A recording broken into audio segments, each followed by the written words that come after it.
에스라 1장 1절 710페이지. 서양 문명에 세 가지 주류가 있습니다. 메인스트림이라 그럽니다.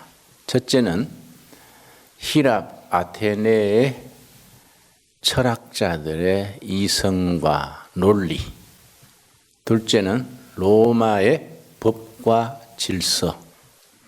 세 번째가 유대 히브리 예언자들의 사랑과 정의.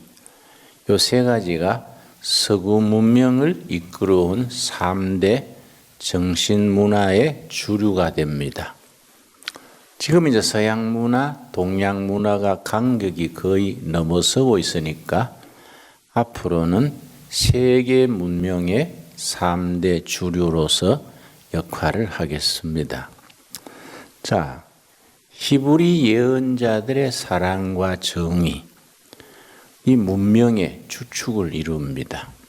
그런데 히브리 예언자들은 크게 두 부분으로 가릅니다. 문서전 예언자, 문서 예언자. 문서전 예언자는 자기 이름으로 예언서를 남기지 않은 예언자들.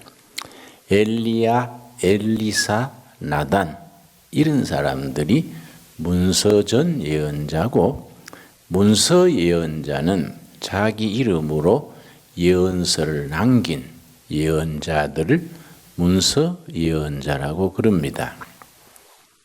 성경에 등장하는 문서 예언자들은 16명인데 1기, 2기, 3기로 가릅니다. 오늘 본문에 들어가기 전에 이 소개를 하는 것은 여러분이 성경 읽으실 때에 전체를 보면서 부분을 볼 수 있어야 합니다. 너무 전체만 봐도 부분의 마음에 딱 박히지 못하면 은혜가 깊이 들어가지 못하고, 전체를 못 보고 부분만 매이면은 그 구속사적 이해, 그걸 전체를 파악하지 못합니다. 그래서 특별히 구약에 대해서 읽을 때에 어떤 관점이 중요하냐면은 구약의 여러 가지 사건에 대한 신약적 해석, 복음적 해석이라 그럽니다.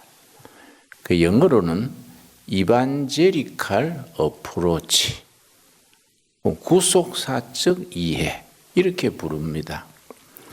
자, 문서 예언자들을 1기, 2기, 3기로 가르는데 1기는 BC 8세기, 7세기 그 어간에 북이스라엘의 멸망 전후에 활약했던 6명의 예언자들이 중심입니다. 아모스, 호세야, 이사야, 미가, 요나, 요엘 6명이 문서 예언자 제1기에 해당합니다.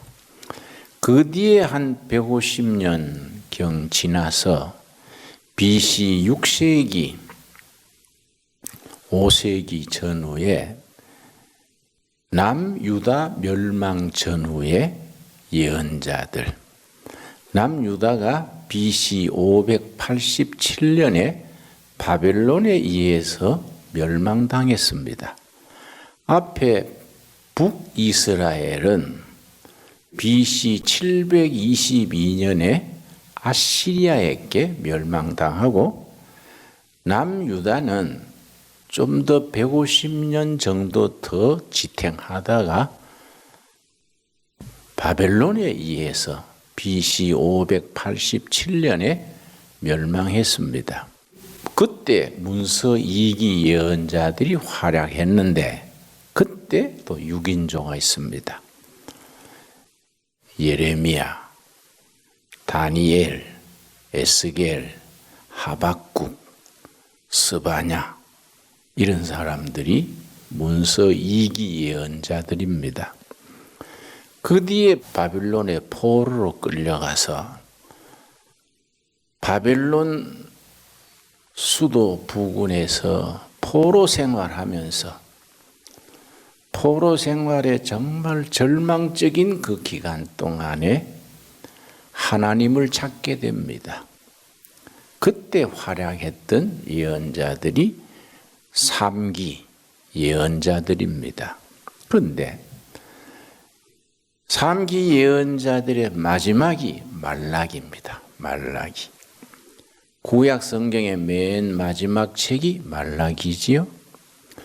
말라기가 3장으로 되어 있는데 말라기 예언이 끝난 뒤에 400년간 침묵이 있습니다. 400년의 예언자도 아무런 그 영적 운동도 없이 침묵의 기간 400년을 지나서 400년 만에 등장한 사람이 세례 요한, 침례 요한입니다. 예수님, 메시아 예수님 오시기 6개월 전 태어나서 메시아 예수님의 길 닦는 역할을 했는 세례 요한이 등장하고 세례 요한이 죽은 후에 예수님이 그때부터 사역을 시작하십니다. 그런자 오늘은 2기 예언서 중에서 에스라, 느헤미야, 에스더 이 부분에 대해서 주역이 되었던 고레스 왕에 대해서 우리가 중심으로 공부하겠습니다. 에스라 1장 1절 찾았습니까? 바사왕 고레스 원년에, 바사는 페르시아입니다. 그러니까 성경 번역을 현대어로 맞춰야겠지요. 바삭하면 우리 청소년들은 잘 모르지요. 페르시아 왕 고레스, 키루스 혹은 사이러스 그렇게 발음하는데 이 고레스, 우리 성경에는 고레스, 역사에는 The Great King of 키루스. 키루스 대왕이 얼마나 유명하냐 하면은 낮에도 잠깐 언급했습니다마는 미국의 세계사 역사 교수들이 해마다 한 번씩 모여서 역사 학회를 엽니다. 몇 해 전에 미국 세계사 교수들이 역사 학회에서 인류 역사에 등장했던 수많은 지도자들, 황제, 장군, 정치가들 중에 가장 이상적인 지도자가 누구냐? 투표를 했습니다. 미국 역사 교수들이 징기스칸이냐, 나폴레옹이냐, 링컨이냐, 간디냐, 이렇게 거기서 절대 다수로 투표의 1등으로 뽑힌 분이 이 고레스 왕입니다.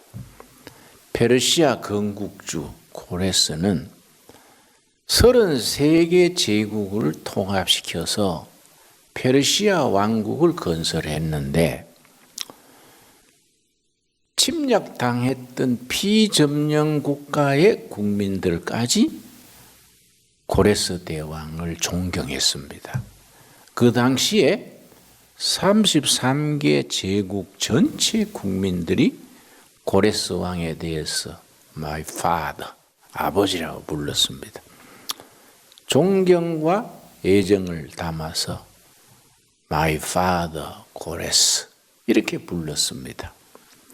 자, 그런데 하나님께서 그 고레스가 하나님 믿는 사람이 아닌데 하나님은 그를 사용하셨다는 겁니다. 1장 1절 다시 읽습니다. 바사왕 고레스 원년에 페르시아를 창건한 제1년 원년에, 그게 역사상으로는 BC 538년입니다. 538년에 고레스 왕이 그 막강했던 바벨론 제국을 무너뜨리고 페르시아를 건국했는데, 바벨론 제국의 수도가 얼마나 난공불락에 성일했느냐 하면은 육각형으로 된 성을 완벽하게 설비를 해서 백만 대군 또 문을 딱 걸어 잠그고 지키면 그걸 함락시킬 수 없는 그런 완벽한 성이랬습니다. 나는 새 외에는 들어갈 수 없는 완벽한 방어를 갖춘 바벨론 수도랬는데, 역시 큰 인물들은 발상의 전환이, 그걸 패러다임 시프트 그래요. 발상이 전환인 거지요. 완벽한 성을 저어놓고 거기서 지키는 망루만 150군데 딱 지키고 있는데, 그러고 이제 그때 망한 왕이 벨사살 왕이에요. 성경에 나오지요. 귀인 1000명을 모아가지고 예루살렘 성전에서 뺏어온 금그릇 은그릇으로 잔치를 벌였지 않습니까? 그때 손이 나타나서 벽에 썼지요. 메네 데겔 우바르신.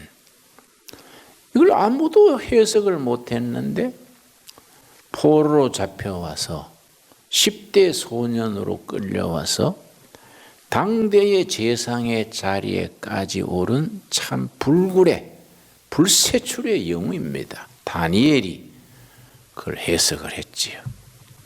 여호와께서 바벨론 왕 너 운명을 다 저울에 달았다. 너는 저울에서 기울어졌다. 너는 이제 제거되고 바벨론 국가는 분열되고 다른 자에게 내가 권력을 준다. 그게 이제 메네 데겔 우바르신이라는 거지요. 그 회언회가 벌어지는 날 밤에 고레스가 어떤 전략을 썼느냐. 땅 밑으로 파고드는 겁니다. 땅굴 작전이죠. 땅 밑으로 파고들어 가지고 밤새 술 먹고, 워낙 성이 안전하니까 밤새 술 먹고 새벽녘에 다 취해 가지고 자고 있는데 그때 땅 밑에서 솟아오른 거예요. 그래서 자고 있는 사람들 다 제압하고, 그게 이제 바벨론의 종말이. 그러고 이제 페르시아 시대가 시작된 겁니다. 그게 538년이에요. 에스라 1장 1절이 그걸 말해주는 겁니다. BC 538년 한 제국이 망하고 새로운 제국이 시작되는 그때, 여호와께서 예레미야의 입을 통하여 하신 말씀을 이루게 하시려고 예언자 2기에 속하는 대표적인 예언자가 예레미야인데, 예레미야가 70년 전에 예루살렘이 바벨론 느부갓네살한테 함락이 되고 죽을 사람 죽고 중요한 사람들이 포로로 끌려갑니다. 포로로 끌려갈 때에 예루살렘에서 바벨론 수도까지 520km예요. 520km를 이렇게 굴비처럼 묶여서 끌려가는 겁니다. 그때 예레미야가 포로로 끌려가는 사람들에게 예언을 했습니다. 그 예언한 사람이 예레미야예요.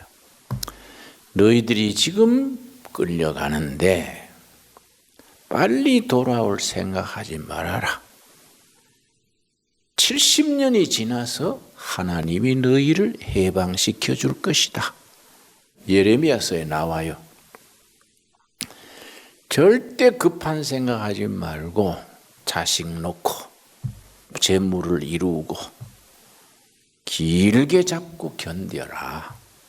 하나님 말씀 붙들고 자식 키우고 교육하고 그래야지 빨리 돌아올 생각하지 마라. 근데 딱 70년 되는 애가 BC 538년이야. 이때 이제 예레미야 예언된 대로 이루어진다. 그 말이지요.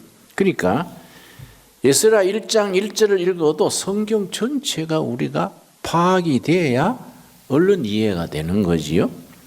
그런 성경 전체에 대한 그 역사적인 문화사적인 문맥을 모르면 성경만 펴면 잠이 오는 거예요. 그러니까 누가 말하기를 성경은 수면제라 그러지. 멀쩡한 사람이 성경 펴면 졸음부터 오는 거예요. 그 왜 졸음이 오느냐? 그 깊이 있는 내용을 잘 모르니까 지루해지게 되지요.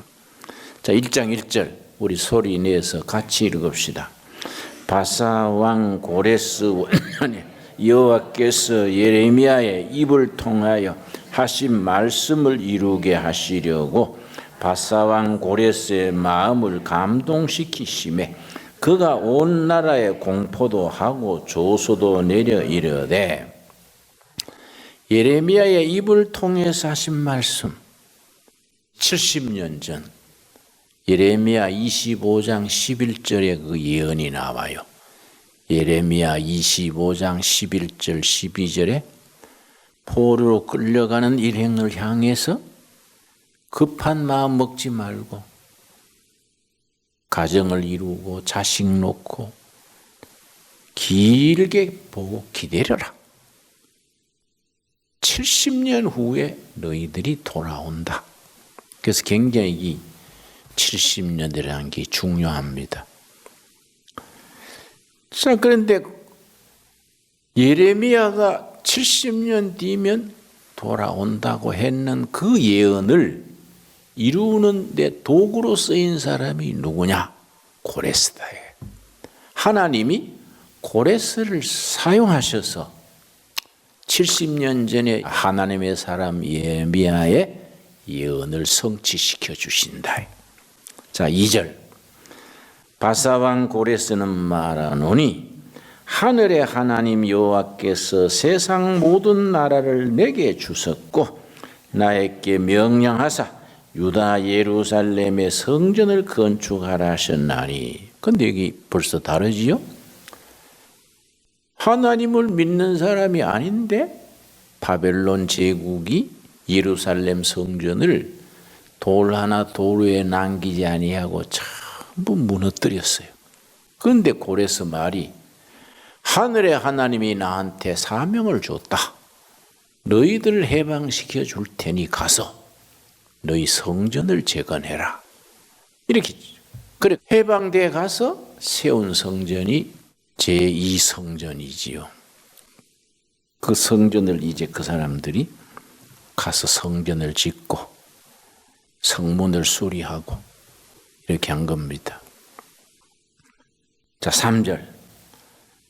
이스라엘의 하나님은 참신이시라.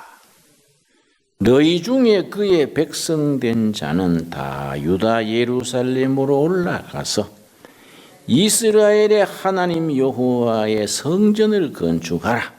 그는 예루살렘에 계신 하나님이시라.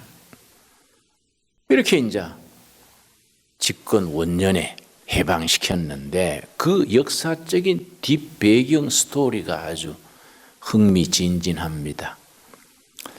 그런데 이제 바벨론 제국 안에 33개 제국이 포함되어 있었다 그랬지요.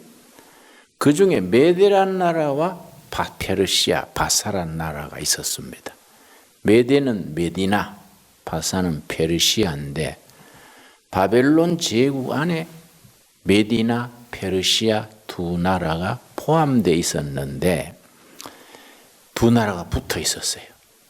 메디나는 큰 나라고 페르시아는 작았습니다. 그래서 늘 메디나가 페르시아를 조공국가처럼 다스렸어요. 옛날 중국한테 우리 조선조 때 늘 조공바쳤지 않습니까? 독립국이지만은 중국한테 왕세자 허락받아야 되고 그래 했지 않습니까? 우리 드라마에 나오지요? 대장금 같은 데 보면 나오지 않습니까? 조선은 독립국인데 왕세자 세울 때에 중국의 허락을 받았지 않습니까? 그 메디나와 페르시아 관계가 그랬어요. 그런데 둘 다 이제 바벨론에 이제 흡수가 된 거지요. 그런데 그 메디나에는 왕이 아들이 없고 딸만 있었습니다. 외동딸인 거예요. 그 외동딸이 왕위를 계승해야 될 처지랬습니다. 그런데 베디나의 왕이 하루는 꿈을 꿨는데 공주가 소변을 놓는데 그 소변이 온 나라에 넘쳐버린 거예요. 하도 꿈이 생생하니까 이 무슨 꿈일까? 그 다음날 참모들을 다 불렀어요. 내가 어제 이런 꿈을 꿨다. 이 무슨 뜻인지 해석을 해봐라. 그러니까 이제 신하들이 폐하시여 3일 말미를 주시면 우리가 해석을 해오겠습니다. 그래라. 3일 후에 와서 폐하시여 좋지 않는 꿈입니다. 흉조입니다. 뭐인고? 기탄 없이 말해보라. 그랬더니 앞으로 공주께서 혼인을 해서 아들을 낳을 터인데 이 아들이 역심을 품고 나라를 뒤집을 꿈입니다. 이렇게 해석을 한 거예요. 그 왕이 쓸데없는 소리 그러고 이제 지나갔는데 왕이 이제 황제 시대니까 그런 거에 마음에 부담이 되는 거예요. 딸을 결혼을 어디 시켰냐 하면은 명문집 사이를 보면은 사돈댁하고 힘을 합쳐서 반역을 일으킬 수 있으니까 속국처럼 있는 페르시아의 아주 보통 청년 한 명한테 딸을 시집을 보냈어요. 후환을 없이 하려고. 근데 이제 결혼한 뒤에 공주가 가서 임신을 했습니다. 임신한 뒤에 또 비슷한 꿈을 꾼 거예요. 이상하다. 그래서 메디나 왕이 이 마음에 걸렸어요. 이 모든 건 예방을 해야겠다. 그래서 충실한 신하를 불러서 네가 공주한테 해산을 뒷바라지 해주는 척하고 도와주다가 아들을 놓고든 없애라. 딸이면 살려둬라. 딸이면 살려주고 아들이면 소리 없이 없애라. 그 산모가 보기 전에 먼저 조산원이 보지 않습니까? 그래가 이제 파견을 했는데 이 충성된 신하가 우리 황제께서 폐하께서 공주님 출산을 도우라 했습니다. 공주는 고맙게만 생각하지 내용을 모르고 때가 돼서 출산을 했는데 아주 탐스러운 옥동자를 낳았어요. 그러니까 워낙 총명해 보이고 탐스러운 아이니까 걔를 죽이는데 마음에 갈등이 생겼어. 내가 이거 못할 짓 하는 거 아닌가 갈등을 했는데 마침 같은 날 비슷한 시간에 그 페르시아의 산골짜기에 소 먹이는 집에서 아들을 낳았는데 이 아들을 사산을 했어요. 죽어서 난 거예요. 그 정보를 듣고 바꿔치기 했어요. 소 먹인 집 아들을 시체를 가져다가 공주의 아들이라고 공주한테 보여주고 아이고 참 좋은 아들이 죽어났습니다. 그러고 이제 공주가 난 아들은 소 먹이는 집에 보냈어요. 절대 소문 내지 말고 소문 내는 날이면 너 죽는 날이다. 그러고 이제 조금 비용도 챙겨서 키우라고 한 거예요. 그 아들이 고레스예요. 걔가. 이 고레스가 10살이 됐을 때인데 날이면 날마다 밖에 나가서 동네 아들 모아가지고 전쟁놀이 하는 거예요. 이 동네 저 동네 아이들 모아가지고 뒷조리 애들 모아가지고 전쟁놀이 하는데 지가 항상 대장이요. 그러고 대장하면서 법을 세웠어. 전투하다가 도망가는 자는 곤장 10대다. 뭐 이런 식으로 법을 매겼는데 그 같이 전쟁놀이 하던 친구들 중에 그 메디나의 국방부 장관의 아들이 있었어요. 같은 또래. 이 녀석이 이제 전쟁을 하다가 겁이 나니까 도망을 쳤어. 그래서 이제 걔를 곤장 10대를 때린 거예요. 곤장 10대를 때리고 나니까 이 녀석이 저녁에 들어갈 때 쩔뚝쩔뚝 절고 들어갔네. 절고 들어가니까 아버지가 마침 퇴근하다가 보고서는 야, 너 왜 절고 있니? 불렀어요. 그 보니까 뭐 엉덩이가 아주 뭐 곤죽이 돼 있거든요. 그러니까 너 어느 녀석이 이렇게 했냐? 그러니까 아버지 우리끼리 장난하다 그랬어요. 이러니까 아니야. 이건 장난한 게 아니야. 따져 물으니까 전쟁놀이 하다가 내가 법규를 어겨서 내가 처벌로 곤장 맞은 겁니다. 사실대로 얘기하니까 고얀 녀석 내 내일 찾아내가 아주 혼을 내놔야지. 그런데 그날 저녁에 왕이 주최하는 연회가 있었어요. 이 사람 직위가 높으니까 왕 옆에서 연회에 참석했는데 술이 거나해지니까 아들 얘기를 한 거예요. 세상에 내 자식이 전쟁놀이 하다가 법을 어겼다고 곤장을 맞아가지고 애가 영 뭐 초죽음이다. 내가 내일 그 녀석 찾아내서 혼을 내려고 그런다고. 취중에 이제 그런 얘기 하니까 왕이 들었어요, 그걸. 들으니까 이상하거든? 그 옆에서 자네 무슨 소리 하냐? 자세히 들어보니까 그 흥미가 있거든요. 곧들이고 자네 아이가 몇 살이냐? 예, 10살입니다. 그래, 10살짜리들이 그런 놀이를 해? 내일 기회를 한번 데려와 봐라. 그래서 그 다음날 고레스가 황제 앞에 온 거예요. 보니까 붕어빵이에요. 자기 외손자잖아요. 이 녀석이 외탁을 한 거예요. 할아버지 닮은 거예요. 딱 보니까 뭐 아주 닮은 거예요. 그래, 네가 몇 살이냐? 예, 10살입니다. 그리고 부모는 누구냐? 예, 산속에 소 먹이는 집 아무개입니다. 자기 10년 전에 자기 딸이 출산한 생각이 나거든. 10년 전이거든. 야, 이거 뭐가 사연이 있다. 그래서 이제 소 먹이는 집 그 고레스의 양부모지요? 불러서 이실직고 해라. 무슨 사연이 있는 것 같다. 그러니까 뭐 소 먹이는 집이 어떤 안전이라고 뭐 딴소리 하겠습니까? 사실은 10년 전에 내가 아들을 낳았는데 사산을 했는데 어떤 귀인이 얘를 데려다 주면서 키우는 양육비도 좀 주면서 비밀을 지키고 키우라 했습니다. 그러니까 이제 메디나 왕이 눈치챈 거예요. 아, 내 신하가 애를 바꾸어치기 했구나. 이건 하늘이 하는 일이로다. 그러고서는 그 아들을 찾아가지고 딸한테 보냈어요. 10년 전에 네 낳은 친아들이다. 공주는 뭐 감동이지, 안 그렇겠습니까? 그런데 괘씸한 거는 그 신하요.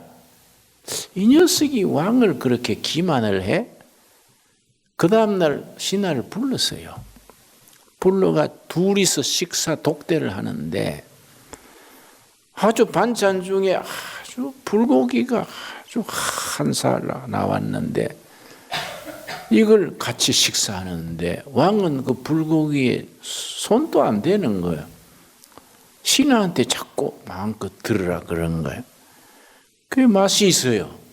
그 잘 먹었지요. 먹고 난 뒤에 왕이 이 고얀 놈, 네가 10년 전에 나를 그렇게 기만을 해? 황제를 그렇게 기만하는 죄를 그냥 둘 수 있겠냐? 그 오늘 네가 먹은 고기가 무슨 고기인지 아냐? 네 아들을 잡아다가 죽인 고기다. 자기 친아들을 구워서 먹인 거예요, 그 벌로. 그러니까 옛날 황제들이 뭐 인정사정 없는 거지. 그러니까 이 사람이 한이 진 거야. 세상에 자기 친아들을 맛있다고 먹으시. 그게 뭐 얼마나, 그게 충격이 크겠습니까? 뭐 엎드려서 예 처분들 해 주십시오. 그러니까 뭐 네 자식까지 그래 했으니까 뭐 그걸로 끝내자 그랬는데 그 길로 자기 전 재산을 팔았어요. 전부 재산을 팔아가지고 자기 식구들 한 몫씩 살 만큼 다 떼주고 나머지 재산을 몽땅 가지고 공주를 찾아갔어. 공주님, 새로 얻은 아들 고레스에 내가 멘토, 지도하는 선생이 멘토라 그래요. 멘토가 되겠습니다. 책임지고 인물로 키우겠습니다. 양육비도 이만큼 준비해 왔습니다. 그러니까 공주는 좋지요. 대제국의 총리격이던 사람이 아들의 선생이 되겠다니까 고마운 일이지요. 아들을 맡겼어요. 그래서 이 신하가요, 그 한이 져가지고 그 전쟁하는 법, 나라 다스리는 법 전부 가르치는 겁니다. 10살부터. 그래 가르치니까 그 훈련 받아가지고 20살 되니까 벌써 자기 나라 페르시아를 접수했어요. 20살 때. 그 다음에 자기 외할아버지 나라 메디나를 이렇게 점령했어요. 그 사실은 메디나 왕 꿈대로 된 셈이지, 그렇죠? 그 다음에 이제 538년에 바벨론을 무너뜨린 겁니다. 그런데 왜 이 해방이 됐느냐 하면은 옛날 전쟁놀이 같이 하던 친구 중에 유다에서 포로로 끌려온 집 아들이 있었어요. 그 아들이 같은 또래라서 같이 놀았어요. 그러면서 같이 놀면서 야, 나중 내가 왕이 되면 너 민족은 다 해방시켜 줄게. 이런 얘기한 거예요. 그러니까 그 아들이 그거 이왕 해방시켜 주려면 우리 예루살렘 성전에서 제사 지내던 금그릇, 은그릇까지 다 함께 보내주시오. 바벨론 창고에 여기 쌓여 있습니다. 그러니까 그래, 그렇게 해라. 전쟁놀이 할 때 그 약속을 한 거야. 그러니까 이제 바벨론을 쓰러뜨리고 페르시아 왕이 되니까 유대 친구가 찾아온 거예요. 배하시오. 옛날 약속했던 거 지키셔야지요. 우리 민족을 해방시켜준다 했지 않습니까? 그래. 그래서 그 해에 해방령이 내린 거예요. 이거에. 그런 역사적인 배경이 있는 겁니다. 그래서 그 사람들이 어느 날 하루아침에 해방에 대해서 고국으로 돌아가게 됐는데 이게 포로로 끌려온 지 몇 년 만이라고요? 70년. 예레미야의 예언을 고레스를 통해서 하나님이 이루셨다. 고레스가 하나님이 예언을 성취하시는 도구로 사용하셨다. 이 성경적인 이해지요. 오는 길에 얼마나 그 사람들이 감동했겠습니까? 자다가 깨니까 해방된 셈이니까. 그래서 그 사람들이 너무 기뻐서 부른 찬송 노래가 시편 126편입니다. 우리 한번 찾아보겠습니다. 시편 126편. 너무 감격을 해서 오는 길에서 그 530km 길을 가면서 노래를 부른 것이 시편 126편입니다. 얼마나 감동했겠습니까? 여호와께서 시온의 포로를 돌려보내실 때에 우리는 꿈꾸는 것 같았도다. 이거는 이제 산문으로 돼 있지요. 본래는 시로 돼 있으니까 아주 실감나게 해석하자면 이게 꿈이냐 생시냐 이런 식이지요. 도대체 이게 꿈이냐 생시냐? 응? 2절. 그때 그때에 우리 입에는 웃음이 가득하고 우리 혀에는 찬양이 찼었도다. 그때 문나라 가운데서 말하기를 여호와께서 그들을 위하여 큰 일을 행하셨다 하였도다. 이건 고레스가 한 일이라고 생각 안 하는 겁니다. 누가 했다는 겁니까? 여호와께서 한 일이다 이거예요. 고레스는 이름도 안 나와요. 이거는 여호와께서 고레스를 도구로 사용해서 하신 거이지 이거는 사람의 한 일이 아니다. 3절 여호와께서 우리를 위하여 큰 일을 행하셨으니 우리는 기쁘도다.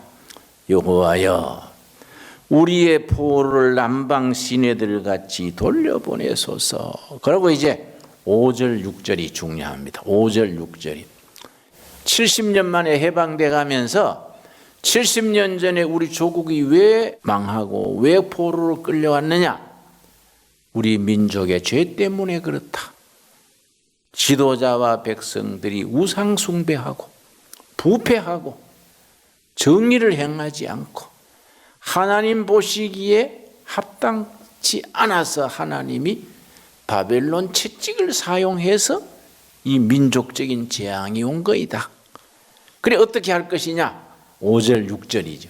그 사람들의 다짐이요. 우리가 지금 나라가 요새 뒤숭숭하고 어렵지 않습니까? 시편 126편 5절 6절과 같은 국민적 다짐이 있어야 돼요.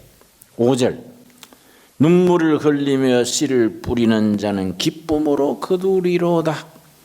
울며 씨를 뿌리러 나가는 자는 반드시 기쁨으로 그 곡식단을 가지고 돌아오리로다. 우리 조상들이 왜 짓밟히고 망했느냐? 타락하고 우상 숭배하고 하나님을 배반했기 때문에 그런 거 아니냐? 조상들처럼 그렇게 흥청망청하고 못된 짓 하지 말고 새로 시작하자. 눈물로 씨를 뿌리자. 눈물로. 우리 각오하고 진실하게 눈물로 씨 뿌려서 새로운 역사를 만들자. 울며 씨를 뿌리는 자는 기쁨으로 거둘 것이다. 이 다짐하는 거예요. 굉장히 5절 6절이 중요한 거지요. 그리고 우리가 전교인적인 국민적인 그런 각성이 있어야 돼. 그런 새로운 시대를 우리가 정직하게 바르게 만들어 나가자. 그리고 이제 와서 이제 성전 세우고 그렇게 했는데 그 고레스 왕이 죽은 뒤에 아들 캄비세스란 왕이 맡았다가 2, 3년 만에 죽었어요. 3대 왕이 다리오요. 다리오. 역사에는 The Great King of Darius. 다리우스란 왕 역사에 나오지요.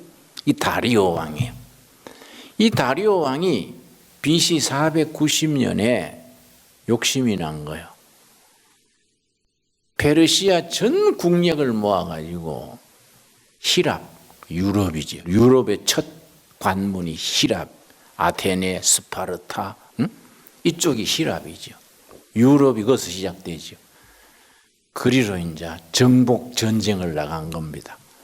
군대 30만, 배 400척 준비해가지고 BC 490년이에요. 그 이제 유럽 그리스를 침공했는데 그때 유럽의 아테네 육군하고 다리오의 30만 대군하고 어디서 전쟁이 벌어졌느냐 하면 마라톤이라는 벌판이야. 마라톤. 그 아테네 군대는 도시국가니까 3만밖에 안 돼. 다리오의 군대는 30만이야. 10대 1로 전쟁을 하는데 아테네 장군이 명장이에요. 소수로 어떻게 다수를 이길 수 있느냐 전략을 세운 거예요. 10분의 1로 어떻게 3만이 30만을 어떻게 돌파하느냐. 그 3만이 돌멩이처럼 똘똘 뭉쳐가지고 적진 주황을 돌파해서 무너뜨린 수밖에 없다. 그래서 적진을 좁파해가지고 다리오 왕의 목숨을 노릴 정도로 나오니까 다리오가 막 후퇴를 했어요. 거기서 져버린 거예요. 져버리니까 아테네 군대가 승리하니까 너무 기쁘잖아요.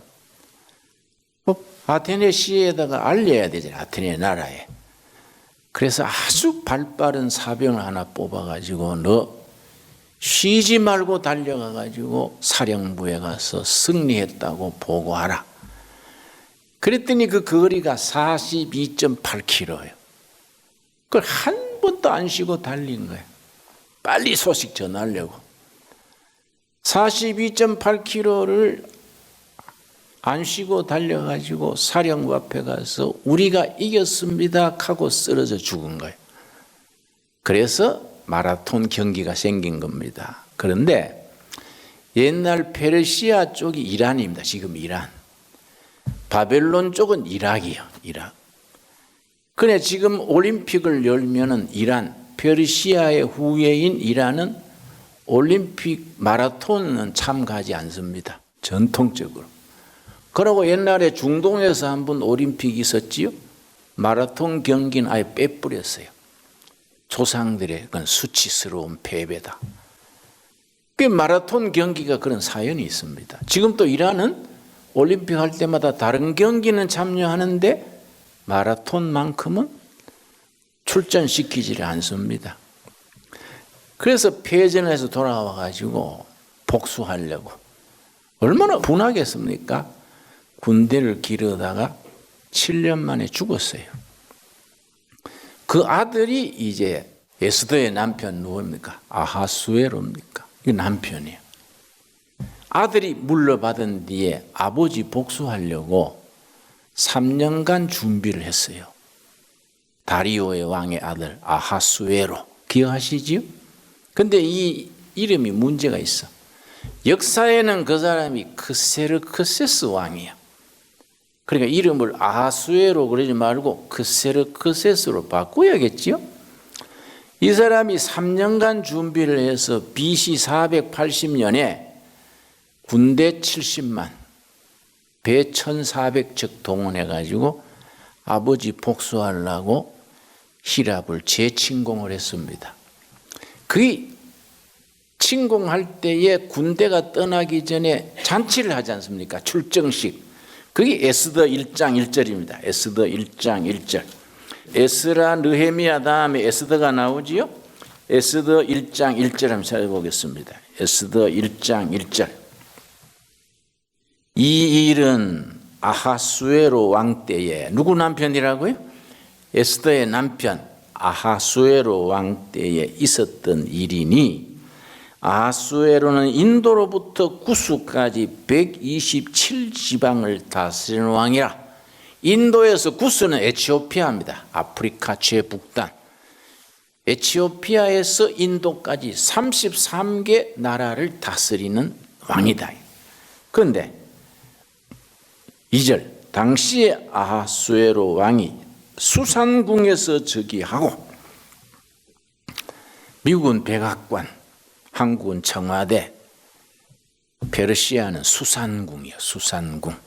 3절 왕위에 있은 지 제3년에 그의 모든 지방관과 신하들 위하여 잔치를 베푸니 BC 480년 즉위 3년 만에 아버지 복수하려고 군대를 동원하면서 잔치를 베푸는 겁니다. 그런데 거기에 뭐 거창한 잔치를 벌였는데 왕후가 와스디라는 왕후가 있어요.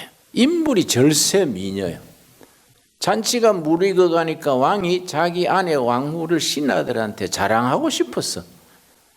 그래 비서진을 보내가지고 시동을 보내가 왕후 좀 나오게 해라.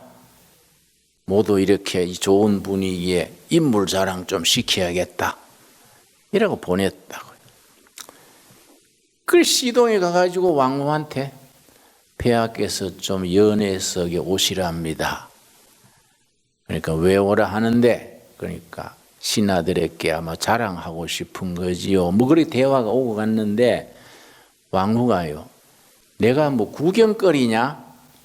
잘난 여자들이 좀 끼가 있잖아요. 그지? 잘난 탓에 망하는 게 있거든. 내가 뭐 구경거리냐? 안 간다 그래라. 거절을 해버렸어. 그 신하들이 와가지고 말을 잘했으면 될 텐데 왕후께서 안 오시겠답니다. 그러니까 왕이 화가 난 거예요. 신하들한테 물었어. 이 남편 말을 안 듣는 이 여자를 어떻게 하면 좋겠는가? 그러니까 신하들이 무슨 눈치채고, 폐하시여, 이걸 그냥 지나가면은 페르시아 온 제국의 여인들이 남편을 우습게 볼 거입니다. 폐위시키는 것이 마땅한 줄 압니다. 이게 폐위가 됐어. 이게 이제 9절이요, 9절. 1장 9절. 왕후 와스디도 아하수에로 왕궁에서 여인들을 위하여 잔치를 베푸니라. 그래서 폐위가 됐는데, 그래서 폐위를 시키고 출정했다가 이번에는 어디서 전쟁에 붙었냐면은 이번에는 아테네 군대가 아니고 스파르타 육군하고 거기에 테르모필레라는 해협이 있어요. 이쪽은 산이고 이쪽은 바다예요. 좁은 해협이 있는데 한 사람이 10사람을 지킬 수 있는 아주 지형이 좋은 자리예요. 거리로 이제 페르시아 군대가 70만이 진격해 가는데, 스파르타의 왕이 레오니다스입니다. 역사에 나오는 아주 위대한 왕입니다. 레오니다스가 신하들하고 회의를 했더니 그 70만 대군의 소문을 듣고 신하들이 도리 없습니다. 항복을 합시다.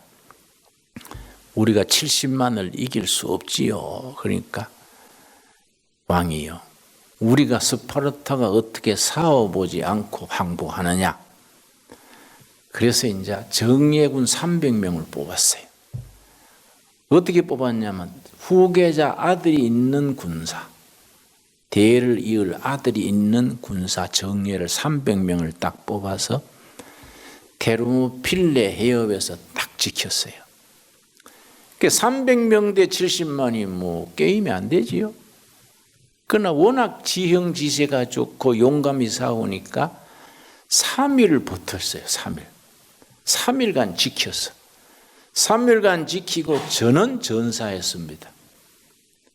그러니까 이제 스파르타군 그렇게 물리치고 원수인 아테네로 이제 진격하는 겁니다. 그런데 그 테르모필레 그 해협에 기념비가 서 있어요. 관광객들이 가서 다 사진을 찍고 합니다.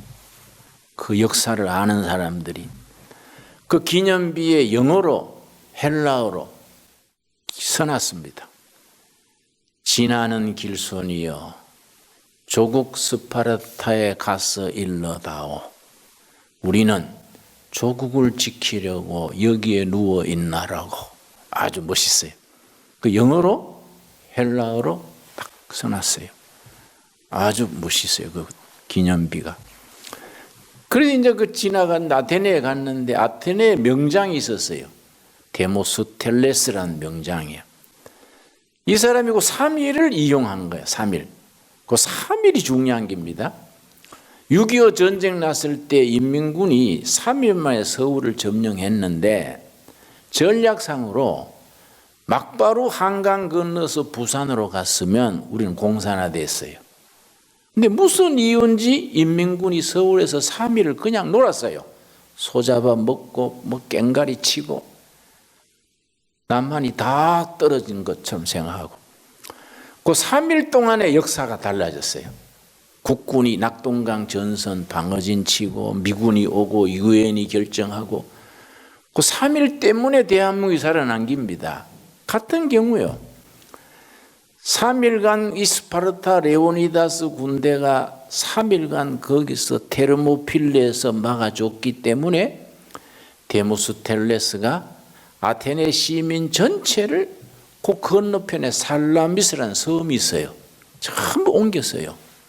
살라미스 섬에 옮겨놓고 아테네 함정이 400척이랬어. 그 살라미스와 아테네 사이에 좁은 바다가 있는데 우리나라에 그 전에 명랑하는 전쟁이 있었지요. 이순신 장군이 명랑해전에서 그 조수를 이용해서 승리했지 않습니까? 그게 아주 가파른 조수예요. 그걸 이용해가 400척을 딱 숨겨놓고 기다렸습니다. 아하수에로 크세르크세스 왕이 아테네에 점령해 보니까 아무도 없거든요. 어떻게 된 거냐? 그러니까 건너편 살라미스에 다 옮겼습니다. 화가 난 거예요. 아버지 원수가 보러 왔는데 시내에 살아있는 건 다 죽여라. 뭐 고양이든 강아지든 다 죽여라. 신전에 수종드는 사람들은 지키고 있었어요. 전부 다 죽였어요. 그러고 이제 함대를 1400척을 몰고 살라미스로 갔는데 살라미스는 해협이 좁지 않습니까? 배가 많은 게 이게 불리해진 거예요. 진격해 가니까 숨겨놨던 400척이 전쟁이 벌어졌는데 너무 배가 많아서 좁은 해협에서 자기 배를 돌리지도 못해. 그래서 거기서 완패를 했어요. 패배하고 나니까 배수진이 없어지고 퇴로도 끊어지고 하니까 공급도 안 되잖아요. 해군이 전멸했으니. 그래서 후퇴해가지고 본국으로 돌아갔습니다. 그 페르시아 가서 생각하니까 뭐 창피하고 분하고 이거는 뭐 우울증처럼 들어앉아가 있으니까 신하들이 왕후는 폐위됐지 전쟁은 져버렸지 황제가 뭐 위로받을 데가 없잖아요. 그러니까 신하들이 폐하시여 우리 33개 나라에 전부 영을 내려서 아주 미녀를 뽑아서 보내라 합시다. 그 중에 왕후를 간택합시다. 그 왕이 그렇게 하라고. 전 나라에서 최고 미녀 한 명씩 뽑아서 보낸 거예요. 거기에 누가 뽑혔냐 하면은 예루살렘에서 포로로 끌려왔던 사람 중에 부모는 죽고 삼촌 모르드게 밑에서 키웠던 이름이 누구지요? 에스더가 아주 인물이 출중하고 좋으니까 그 중에 한 명으로 뽑혔어요. 그래서 이제 각 나라에서 온 미녀들이 한 달간 합숙하면서 누가 왕후감인가 하고 이제 그걸 모르게 심사를 했는데 그 신하들이 작전을 썼어요. 10명을 같은 또래들 속에 넣어가지고 조사를 하게 해서 10명이 투표해서 이 사람이 왕후감이다 하는 사람을 간택합시다. 그렇게 한 거예요. 그 10명을 궁녀를 뽑아가지고 각 나라에서 온 미녀들 속에 한 달간 같이 살겠어요. 그래서 이제 한 달 뒤에 10명이 모여서 투표를 했는데 10표가 다 에스더예요. 에스더. 이 에스더라는 여자가 왕후감입니다. 미모며 성품이며 모든 예의 범절이 왕후감입니다. 그래서 왕후가 된 겁니다. 근데 왕후가 됐는데 그 모르드게의 정적이 있었어요. 그 페르시아 제국 신하 중에 그 이름이 그 누구지요? 하만이 왜 이스라엘 백성을 몰살시키려 했냐면은 하만이 모세하고 그 광야에서 싸워서 전멸당한 부족이 누구예요? 아멜렉, 옳지.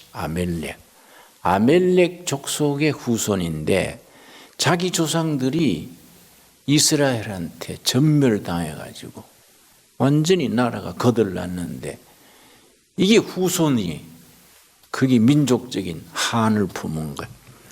근데 그때 나중에 페르시아 와서 출세해가지고 높은 자리에 앉았는데 자기 정적이 유대 출신이거든. 그래서 흉계를 꾸민 거예요. 몇 월 며칠에 유대 사람은 전부 전멸시키는 걸로. 법안을 만들어가지고 다른 법안 밑에 끼워 넣은 거예요. 끼워 넣기요. 밑에다가 끼워 넣고 왕한테 결제를 받은 거예요. 왕이 뭣도 모르고 같이 결제를 해줬는데 그날이 완전히 전멸당하게 됐지요. 그러니까 이제 모르드게가 왕후한테 편지를 보냈습니다. 에스더 4장 12절. 그 역사라는 건 참 그런 배경이 있는 겁니다. 그 역사 속에서 하나님이 어떻게 역사하시느냐, 그것이 어떻게 신앙 고백으로 우리에게 전해지느냐, 이게 참 중요하지요. 에스더 4장 12절. 그가 에스더의 말을 모르드게에게 전하매 모르드게가 그를 시켜 에스더에게 회답하되 너는 왕궁에 있으니 모든 유대인 중에 홀로 목숨을 건지리라 생각하지 말라. 이때에 너가 만일 잠잠하여 말이 없으면 유다인은 다른 데로 말미암아 노임과 구원을 얻으려니와 너와 너 아버지 집은 멸망하리라. 너가 왕후의 자리를 얻은 것이 이때를 위함이 아닌지 누가 알겠느냐. 나는 이 말씀 읽을 때마다 은혜 받아요. 네가 지금 그 자리에 있는 것이 고아로 자라서 어떻게 왕후가 됐겠냐. 이때를 위해서 하나님이 준비하신 거 아니겠느냐. 네 왕후로 있는 것이 이때를 위함이 아니겠는가. 난 지금 나이 들어가지고 이 볼짜기에 새로운 일을 하는데 이 말씀이 나한테 아주 격려가 돼요.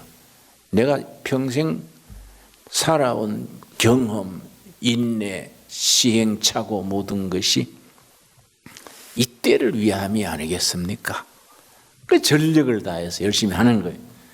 그랬더니 뭐라 그랬습니까? 15절 에스더 왕후가 뭐라고 대답을 합니까? 에스더가 모르드게에게 대답하여 이르되 당신은 가서 수산에 있는 유대인을 다 모으고 나를 위하여 금식하되 밤낮 3일을 먹지도 말고 마시지도 마셔서 물도 마시지 말고 금식을 하십시오. 수산궁에 있는 유대인들. 나도 나의 시녀와 더불어 이렇게 금식한 후에 규례를 어기고 왕에게 나아가리니 그 다음 뭡니까? 죽으면 죽으리이다. 그 에스더의 죽으면 죽으리이다. 왜 이 말이 나오느냐 하면은 그 당시는 암살이 심할 때라 왕이 안 불렀는데 가까이 오면은 누구든지 사형이에요. 형제나 부모나 마누라나 왕이 안 불렀는데 옆에 오면은 이건 암살자로 간주하고 처형하는 법이 있었어요. 그러니까 왕이 안 불렀는데 에스더가 왕 앞에 가려면 목숨을 걸어야 되잖아요. 왕이 이렇게 부채를 쥐고 있는데 자기가 부채를 들고 환영하면서 사는 거예요. 부채를 내리면 처형이야. 그러니까 죽으면 죽으리이다. 그러고 이제 3일 금식하고 물도 안 마시고 금식하고 갔는데 왕후가 가니까 왕이 부채를 올리고 왕후가 웬일이냐고 환영을 해준 거예요. 예, 폐하시여, 내가 왕후 궁에서 만찬을 열고 싶습니다. 초청합니다. 내가 가지. 그러니까 그날 하만 대신 또 꼭 참석하게 해주십시오. 그러자고. 왕이 뭣도 모르고 하만을 데리고 그 왕후 초청 잔치에 갔네.